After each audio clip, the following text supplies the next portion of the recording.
Good morning students. आज इस online class में हम BSc part first botany practical की क्लास को हम कंटिन्यू करेंगे।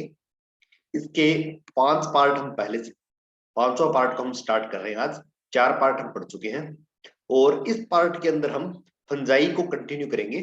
फंजाई का एक पार्ट हमने पढ़ दिया था और इस फंजाई की एक पार्ट के अंदर हम एल्ब्यूगो का हमने अध्ययन किया था। इसके अलावा हमने एल्ब्यूगो के अलावा हमने अस्टिलोगो का अध्ययन किया था और पेनिसिलियम का अध्ययन किया था। ये कुछ कवक जो है इनका हमने अध्ययन प्रैक्टिकल क्लास के लिए हमने किया था। आज की इस क्लास में हम फंजाई के पार्ट 2 को हम कंटिन्यू करते हैं। मैं दीपेंद्र सोलंकी आप सभी का ऑनलाइन क्लासेस में हार्दिक स्वागत करता हूं। इस क्लास में हम सबसे पहले प्रारंभ कर रहे हैं पक्सीनिया यूरिडोस्पोर। पक्सीनिया एक कवक होता है जो कि हमारे यहाँ पर गेहूं को संक्रमित करता है। गेहूं के अंदर उससे एक डिजीज होती है जिसे हम ब्लैक रस्ट डिजीज कहते हैं या काला कीट रोग कहते हैं। यह रोग पक्सीनिया नामक कवक के द्वारा गेहूं के पादपों में होता है। गेहूं या व्हीट के अंदर पक्सीनिया ग्रेमिनिस के द्वारा, पक्सीनिया की वैरायटी होती है पक्सीनिया ग्रेमिनिस, तो पक्सीनिया ग्रेमिनिस कवक जो है इसके द्वारा गेहूं के अंदर संक्रमण किया जाता है। हालांकि यह कवक बहुत ही स्पेसिफिक कवक है। यह अपने जीवन चक्र में 2 पादपों को संक्रमित करता है। पहला करता है गेहूं के पादप को, व्हीट के प्लांट को संक्रमित करता है। दूसरा संक्रमित करता है बर्बेरिस को। तो इसके जीवन चक्र में 2 होस्ट प्लांट होते हैं, व्हीट और बर्बेरिस, और पूरे जीवन चक्र में ये 5 प्रकार के स्पोर बनाता है। गेहूं के अंदर बनाता है ये यूरिडोस्पोर और टेलिटोस्पोर। तो गेहूं के अंदर जब ये संक्रमित करता है तो ये यूरिडोस्पोर और टेलिटोस्पोर नामक 2 प्रकार के स्पोर बनाता है। तो हम इन दोनों स्पोर में से पहले प्रकार के स्पोर की चर्चा करते हैं जिसे हम कहते हैं यूरिडोस्पोर। ये स्पोर काले रंग के स्पोर होते हैं, ब्लैक कलर के स्पोर होते हैं। तो गेहूं की जो पत्तियां होती हैं उन पत्तियों के ऊपर काले रंग के धब्बे बनते हैं और इन पत्तियों की ये जो काले रंग के धब्बे हैं इससे ब्लैक कलर का पाउडर जो है वहां पर ब्लैक कलर का पाउडर दिखाई देता है। तो यह जो ब्लैक कलर का जो पाउडर दिखाई दे रहा है इसे ही हम कहते हैं ब्लैक रस्ट, और इसीलिए इस डिजीज को कह देते हैं ब्लैक रस्ट डिजीज। तो यह जो ब्लैक रस्ट या ब्लैक रस्ट डिजीज है इसका मुख्य कारण होता है यूरिडोस्पोर। इन यूरिडोस्पोर का निर्माण अलैंगिक प्रक्रिया के दौरान होता है। एसेक्सुअल रिप्रोडक्शन की प्रक्रिया से यहाँ पर यूरिडोस्पोर का निर्माण होता है। तो यहाँ पर हम इसकी स्लाइड का जब अध्ययन करते हैं या जब इन्फेक्टेड पार्ट होता है गेहूं का, उसकी स्लाइड जब हम बनाते हैं तो हमें इस प्रकार से सेक्शन दिखाई देता है। ये होस्ट टिश्यू है, गेहूं की पत्ती जो है इस पत्ती का ये भाग दिखाई दिया है। इस पत्ती के अंदर यह जो ग्रीन कलर से पोर्शन दिखाई दे रहा है यहाँ पर, इसके ऊपर यह कवक का पार्ट है। कवक यहाँ पर संक्रमित करता है और ये जो कवक के जो है आपको माइसीलियम दिखाई दे रहे हैं। तो पत्तियों की जो कोशिकाएं होती है पर्णमध्योतक कोशिकाएं, इन पर्णमध्योतक कोशिकाओं के चारों तरफ जो है कवक के कवक सूत्र जो है या कवक जाल जिसे कहते हैं, यह कवक जाल स्थित होता है। और जब यूरिडोस्पोर का निर्माण होता है तब इससे इस प्रकार कुछ वर्टिकल फिलामेंट्स बनते हैं। तो ये बहुत सारे वर्टिकल फिलामेंट्स बनते हैं और प्रत्येक फिलामेंट के शीर्ष भाग पर एक स्पोर बनता है, जो यह स्पोर जो है यूरिडोस्पोर कहलाता है। तो इस प्रकार हम देख सकते हैं, ये बहुत अच्छी स्लाइड बनी हुई है। इस स्लाइड के अंदर हमें इस प्रकार से ये उदग्र तंतु फिलामेंट्स जो है और इनके शीर्ष भाग पर बने हुए यूरिडोस्पोर हमें दिखाई देते हैं। यूरिडोस्पोर जो है ये वृंत युक्त स्पोर होते हैं, प्रत्येक स्पोर के साथ वृंत भी पाया जाता है। तो हम देखते हैं इसका और डायग्राम। हम जब प्रैक्टिकल का रिकॉर्ड बनाएंगे तो प्रैक्टिकल के रिकॉर्ड में हमें यह डायग्राम बनाना है। तो हम यहाँ पर देख सकते हैं कि ये होस्ट टिश्यू है। होस्ट टिश्यू के बाहर ये पादप कोशिकाएं हैं। इन पादप कोशिकाओं के बाहर अंतरा कोशिकीय स्थान है।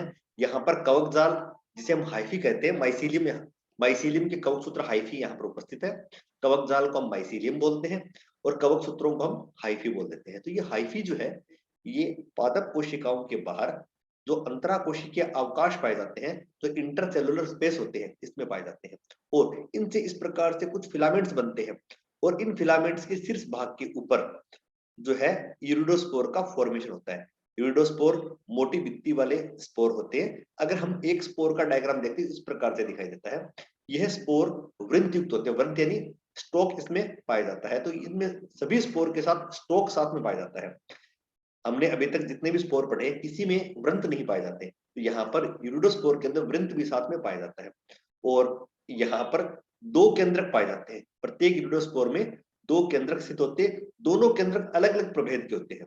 यहाँ पर आपको डायग्राम में दिख रहा है, एक ब्लैक कलर का दिख रहा है आपको, एक व्हाइट कलर का स्पोर दिख रहा है, सॉरी न्यूक्लियस दिख रहा है।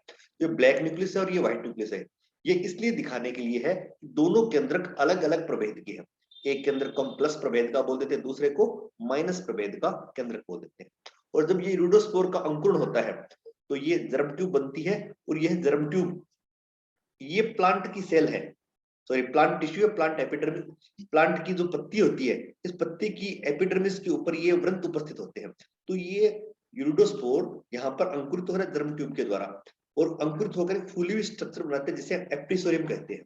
इस एप्रीसोरियम से कुछ कवक तंतु निकलते हैं, जो माइसीलियम निकलते हैं, जो कि पादप ऊतकों को संक्रमित करते हैं। तो इस प्रकार समझने योग्य बात यह है कि होस्ट प्लांट या वीट के अंदर यूरिडोस्पोर का निर्माण होता है। ये यूरिडोस्पोर पुनः अंकुरित होते हैं और अंकुरित होकर ये एक दूसरे स्वस्थ पादप को संक्रमित करते हैं।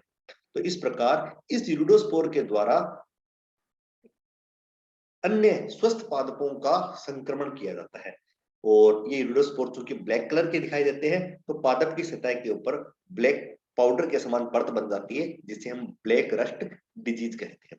तो हमें प्रैक्टिकल के रिकॉर्ड में हमें एक डायग्राम ये बनाना है और दूसरा डायग्राम ये बनाना है। हमें इन दोनों डायग्राम्स को नहीं बनाना है, हमें केवल ये डायग्राम बनाना है कि होस्ट प्लांट के अंदर किस प्रकार से यूरिडोस्पोर बनते हैं और यूरिडोस्पोर के स्ट्रक्चर क्या होती है। ये दोनों डायग्राम हमें बनाने होंगे। और जब इसका विवरण लिखेंगे तो विवरण के अंदर हम लिखेंगे कि पक्सीनिया नामक कवक जो है, इस पक्सीनिया की कौन सी वैरायटी है, पक्सीनिया ग्रेमिनिस जो है इसके द्वारा संक्रमण होता है, तो इसके पक्सीनिया के बारे में लिखेंगे। पक्सीनिया में बनने वाले 5 प्रकार के जो स्पोर है उनके बारे में लिखेंगे कि हम गेहूं के अंदर ये 2 प्रकार के स्पोर, यूरिडोस्पोर और टेलिटोस्पोर बनते हैं। उसके उपरांत हम यूरिडोस्पोर के बारे में लिखेंगे कि इनका निर्माण कब होता है और किन परिस्थितियों में होता है। और अंत में जो है इस से होने वाले रोग जो है ब्लैक रस्ट डिजीज, इसके लक्षण लिखेंगे और अंत में इसका लिखेंगे वर्गीकरण कि यूरिडोस्पोर में पक्सीनिया जो है इसका वर्गीकरण क्या होता है। तो ये था पहला मेंबर जिसे हम पक्सीनिया कहते हैं और इसके यूरिडोस्पोर हमने पढ़े। दूसरे प्रकार के स्पोर जो कि गेहूं के अंदर ही बनते हैं उन्हें कहते हैं टेल्यूटोस्पोर। जैसा कि हमने बात की थी, पक्सीनिया में 2 प्रकार के स्पोर बनते हैं, एक यूरिडोस्पोर और दूसरे टेल्यूटोस्पोर। ये दोनों प्रकार के स्पोर बनते हैं गेहूं के ऊपर।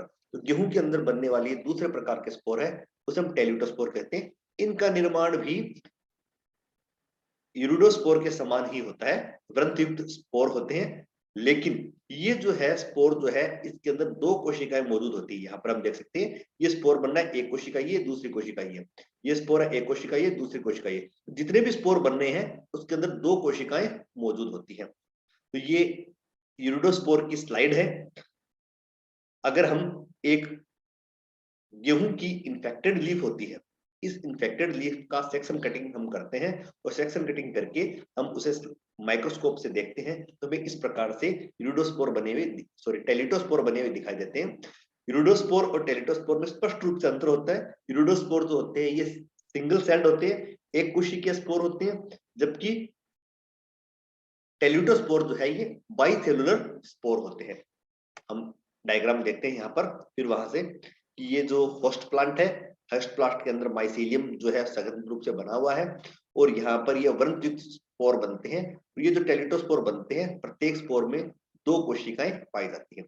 प्रत्येक स्पोर में यहाँ पर 2 कोशिकाएं, सॉरी 2 कोशिकाएं मौजूद है और प्रत्येक कोशिका के अंदर एक केंद्रक मौजूद है यहाँ पर। तो इस प्रकार टेलिटोस्पोर बनते हैं। ये हमें इन्फेक्टेड लीफ दिखाई दे रही है, इन्फेक्टेड लीफ के ऊपर टेलिटोस्पोर की इस प्रकार से पैच बन जाते हैं और इसकी हम जब स्लाइड बनाते हैं तो ये स्लाइड बनती है और हमें टेलिटोस्पोर दिखाई देते हैं। तो सेम इसी प्रकार से इसका भी करना है। हमें यूरिडोस्पोर का वर्गीकरण करने के बाद टेलिटोस्पोर जो है इसके बारे में लिखना है कि किस प्रकार से टेलिटोस्पोर होते हैं, किस प्रकार से बनते हैं। तो ये सिंगल सेल्ड स्पोर होते हैं, सॉरी बाइसेलुलर स्पोर होते हैं, 2 कोशिकाएं इनमें पाई जाती है। तो ये थे टेल्यूटोस्पोर। अगला कवक का मेंबर है जिसे कहते हैं अगेरिकस। अगेरिकस जो है हमारा नेक्स्ट मेंबर है। अगेरिकस एक सेप्रोफाइटिक फंजाई होता है। सेप्रोफाइटिक फंजाई यानी मृतोपजीवी कवक होता है। तो यह जीवित पदार्थों से पोषण न लेकर यह निर्जीव पदार्थों से पोषण प्राप्त करता है और सामान्यतः ऐसे आवास में उगता है जहां पर भूमि के अंदर प्रचुर मात्रा में खाद्य पदार्थ मौजूद होते हैं। ऐसे स्थानों पर उगते हैं। सामान्यतः यह खुम्बी या मशरूम कहलाते हैं, जिसे हम सामान्य भाषा में खुम्बी बोल देते हैं या मशरूम बोल देते हैं। ये होते हैं अगेरिकस। ऊपर से इस प्रकार से व्हाइट कलर के दिखाई देते हैं। कुछ अगेरिकस रंगीन भी होते हैं और नीचे से देखने पर हमें देखने पर इस प्रकार से यहाँ पर गिल्स दिखाई देते हैं। हालांकि ये जो गिल्स वाला रीजन है पहले यहाँ पर इस प्रकार से जुड़ा हुआ होता है, लेकिन जैसे जैसे जैसे यहाँ पर आप देख पा रहे हो ये यहाँ पर इस प्रकार से जुड़े हुए होते हैं, लेकिन जैसे जैसे मैच्योर होते चले जाते हैं ये यहाँ से अलग हो जाते हैं।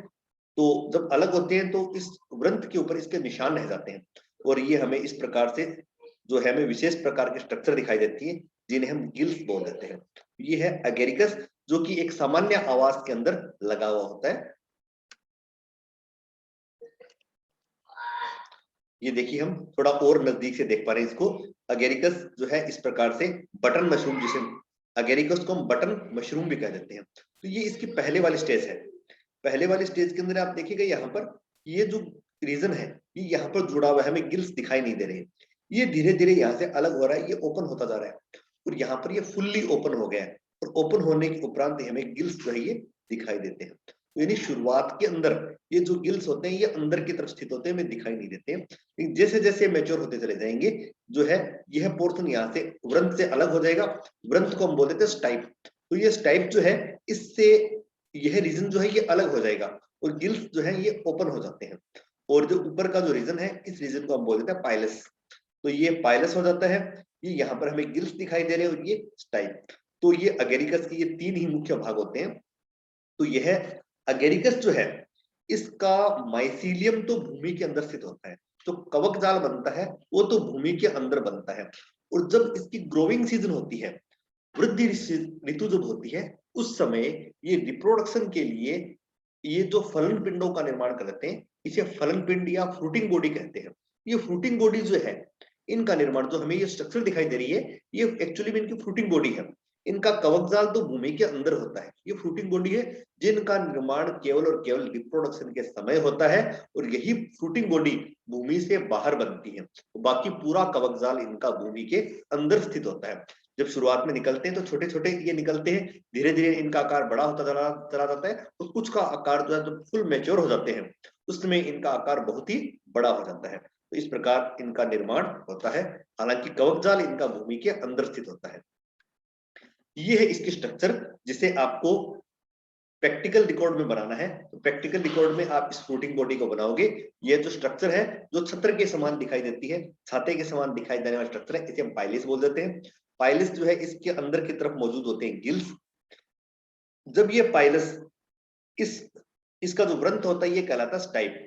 तो ये जो पाइलस होता है प्रारंभिक अवस्था में इस स्टाइप से जुड़ा होता है, लेकिन जब ये अलग होता है तो इस टाइप के ऊपर इसके पाइलिस के अवशेष रह जाते हैं जिसे हम कह देते हैं विलंब। तो इस प्रकार ये पार्ट हमें फ्रूटिंग बॉडी में दिखाई देते हैं। इसका डायग्राम हमें प्रैक्टिकल रिकॉर्ड में बनाना है और उसके उपरांत हम बनाएंगे इसका मेनली हम अध्ययन करें इसका पाइलस और गिल्स का। गिल्स जो है यहाँ पर हम देखते हैं अगेरिकस कंपेस्ट्रिस का यहाँ पर हमारे पास डायग्राम है। यहाँ पर आप अच्छे ये मेच्योर स्पोरोफोर है जिसे हम फ्रूटिंग बॉडी कह देते हैं, स्टाइप है, ये एनुलस जिसे विलम कह देते हैं ये मौजूद है, गिल्स मौजूद है, पाइलस। ये यहाँ पर जो गिल्स होते हैं इन गिल्स को बनाया है। गिल्स यहाँ पर आपको पर्दे या फ्लैप के भांति दिखाई देते हैं, तो जो ऊपर से जुड़े होते हैं। ये यहाँ पर पाइलिस है, पाइलिस से ये गिल्स जो है इस प्रकार से जुड़े होते हैं, पर्दों के समान स्ट्रक्चर दिखाई देती है। और जब हम इस गिल्स का सेक्शन काटेंगे, यहाँ से जब हम इसका सेक्शन कटिंग करेंगे तो हमें इस प्रकार से स्ट्रक्चर दिखाई देती है। ये सबसे केंद्रीय भाग ट्रोमा कहलाता है जो कवक सघन कवक सूत्रों से बना होता है। इसके बाहर सब हाइमेनियम मौजूद होती है और इससे बाहर की तरफ इस प्रकार से जो प्रवर्ध निकलते हैं और इन प्रवर्ध को हम पैराफाइसिस बोल देते हैं। और इन पैराफाइसिस और कुछ स्ट्रक्चर जो है ये कहलाती है बेसिडियम। और इन बेसिडियम को अगर हम नजदीक से देखें तो हमें इस प्रकार से प्रत्येक बेसिडियम के शीर्ष भाग के ऊपर स्पोर बनते हैं जो कि मियोसिस के उपरांत बनते हैं। तो बेसिडियम जो है एक्चुअल में ये जो भाग होता है गिल्स, इस गिल्स के ऊपर ये जो बेसिडियम बनते हैं और इन बेसिडियम के शीर्ष भाग पर स्पोर का फॉर्मेशन होता है जिन्हें हम बेसिडियो स्पोर्स कह देते हैं। और इन स्पोर्स का निर्माण अर्धसूत्री विभाजन के द्वारा होता है, म्यूसिस के उपरांत होता है। तो हमें प्रैक्टिकल रिकॉर्ड के अंदर एक डायग्राम ये बनाना है, फिर हमें इस गिल्स का डायग्राम बनाना है और गिल्स की सेक्शन कटिंग बनानी है जहां पर इस प्रकार से बेसिडियो स्पोर्स का फॉर्मेशन होता है। और जब इसके जनरल कैरेक्टर्स लिखेंगे तब हम एगेरिकस के मुख्य लक्षण लिखेंगे, इसकी गिल्स के बारे में बताएंगे और गिल्स पर बनने वाले इन बेसिडियो स्पोर्स के बारे में हम बताएंगे और फाइनली इसका वर्गीकरण हम यहाँ पर लिखेंगे। एगेरिकस किसी पादप को संक्रमित नहीं करता है, अतः इससे किसी प्रकार की डिजीज नहीं होती है। यह एक एडिबल फंजाई होता है, लोग इसे खाने में भी इसे काम में लेते हैं। ये था हमारा कवक एगेरिकस। अगला कवक है अल्टरनेरिया। अल्टरनेरिया सोलेनेसी फैमिली के पादपों को संक्रमित करता है और सामान्यतः अल्टरनेरिया कवक जो है इसका वैरायटी है अल्टरनेरिया सोलेनाई, जो कि सोलेनेसी फैमिली के पादपों को संक्रमित करते हैं। और संक्रमित होने के उपरांत सोलेनेसी फैमिली के पादपों की पत्तियां हमें कुछ इस प्रकार से दिखाई देती है। ये टोमेटो को, पोटैटो को, सभी को संक्रमित करते हैं। तो पत्तियां जो है संक्रमित होने के बाद इस प्रकार से झुलसी हुई सी पत्तियां हो जाती है, ब्लैक कलर के या ब्राउन कलर के गहरे स्पॉट जो है पत्ती के ऊपर दिखाई देते हैं, दोनों सतहों पर इस प्रकार से स्पॉट दिखाई देते हैं। तो ये इस प्रकार से सोलेनेसी फैमिली के पादपों में पत्तियां जब इस प्रकार से हो जाती हैं, संक्रमित हो जाती हैं, तो यह सामान्यतः अल्टरनेरिया के लक्षण होते हैं। ये पत्तियों पर इस प्रकार से संक्रमण के लक्षण हमें दिखाई देते हैं। और अल्टरनेरिया जो है इसमें विशिष्ट प्रकार के कोनिडिया बनते हैं, लेकिन इस कोनिडिया से पहले हम आते हैं इसके फ्रूट के ऊपर। ये पोटैटो है, पोटैटो इन्फेक्ट होने के उपरांत पोटैटो की सरफेस जो है इस प्रकार से दिखाई दे जाती है। सरफेस जो है इस प्रकार से लगता है जैसे पोटैटो ऊपर से झुलस गया हो, इस प्रकार से दिखाई देता है। और जब पोटैटो को काटते हैं तब हमें इस प्रकार से पोटैटो जो है अंदर से इस प्रकार से ब्राउन कलर का पार्ट जो है इन्फेक्टेड पार्ट हमें दिखाई देता है। और जब बहुत ज्यादा इन्फेक्शन हो जाता है तो पूरा का पूरा जो पोटैटो है ये गलने लग जाता है, ब्लैक कलर का जो या ब्राउन कलर का हमें दिखाई देने लग जाता है। एक्चुअल में ये अल्टरनेरिया का संक्रमण है जो कि पोटैटो को संक्रमित कर देता है। और संक्रमित करने के उपरांत इसकी जो न्यूट्रिशनल वैल्यू है उस न्यूट्रिशनल वैल्यू जो है यह कम हो जाती है।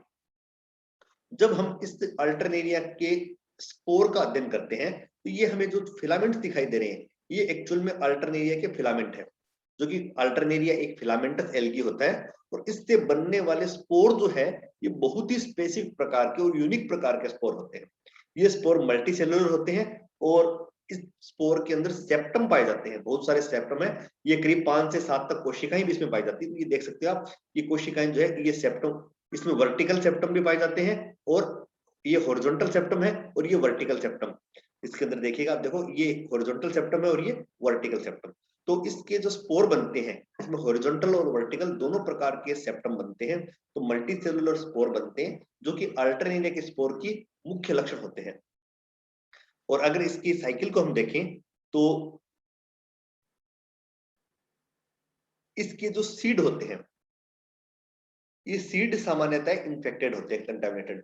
और ये कंटामिनेटेड सीड उगते हैं तो उगने के उपरांत जो ये जो कोनिडिया और जो माइसिलियम है ये क्या है कि प्लांट के अंदर ये लगातार ये सरवाइव करते हैं।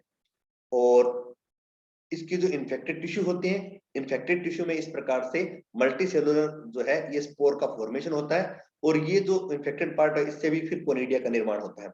ये कोनिडिया पुनः हेल्दी प्लांट को संक्रमित करते हैं। तो ये कोनिडिया हेल्दी प्लांट्स को संक्रमित करेंगे और संक्रमण होने के उपरांत इनके जो फ्लावर पार्ट्स होते हैं, पत्तियां जो होती है संक्रमित हो जाती है, पत्तियों पर लेसाइन्स बनते हैं और फाइनली ये स्टेम के ऊपर भी ये पार्ट पहुंच जाते हैं और फ्रूट के अंदर भी दिखाई देते हैं। और इनसे बनने वाले बीज भी क्या होंगे, इन्फेक्टेड होंगे। और ये जो बीज इन्फेक्टेड बीज है ये भूमि के अंदर गिरते हैं तो भूमि के अंदर इनके स्पोर पड़े रहते हैं और जब कोई स्वस्थ पादप उगेगा इस स्वस्थ पादप को भी ये संक्रमित कर देते हैं। ये अल्टरनेरिया का लाइफ साइकिल है। तो हमें प्रैक्टिकल रिकॉर्ड के अंदर एक्चुअल में जो चीज बनानी है वो है इसके स्पोर। हमें अल्टरनेरिया के स्पोर का डायग्राम बनाना है और हमें दिखाना है किस प्रकार से ये स्पोर होते हैं। इसके अलावा हमें अल्टरनेरिया कवक के बारे में लिखना है और अल्टरनेरिया से सोलेनेसी फैमिली में होने वाले रोग के बारे में लिखना है और अंत में इसका वर्गीकरण और पहचान के लक्षण लिखने हैं। तो सभी को बहुत बहुत धन्यवाद। यहाँ पर प्रैक्टिकल के अंदर फंजाई वाला पोर्शन भी कंप्लीट होता है। तो हमने इन 5 क्लासेस के अंदर एल्गी को कंप्लीट कर दिया है और फंजाई को कंप्लीट कर दिया है। आगे हम इन प्रैक्टिकल क्लासेस को कंटिन्यू रखेंगे। नेक्स्ट क्लास में हम विभिन्न प्रकार की डिजीज के बारे में हम अध्ययन करेंगे। तब तक के लिए सभी को धन्यवाद। Thank you very much.